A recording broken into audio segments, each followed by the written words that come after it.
এটা হচ্ছে Korean ramen noodles. তো এটা আমি ফার্স্ট টাইম নিয়ে আসছি এন্ড হচ্ছে বানাইছি। আর দেখেন কত কালার, এটার মনে হচ্ছে অনেক বেশি ঝাল হবে আর এটা স্মেল অনেক বেশি সুন্দর। তো আমরা 3 ভাই বোন খাবো, দেখি কে এটার ঝাল সহ্য করতে পারে।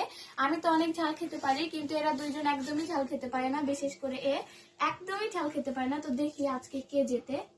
তো না, তোমরা খাও।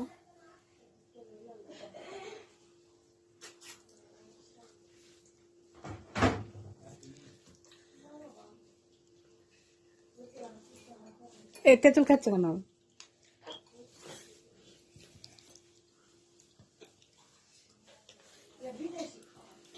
তো প্রথম বাইটে তো আমি সেরকম কোনো ঝাল পাই নাই, দেখি নেক্সটে।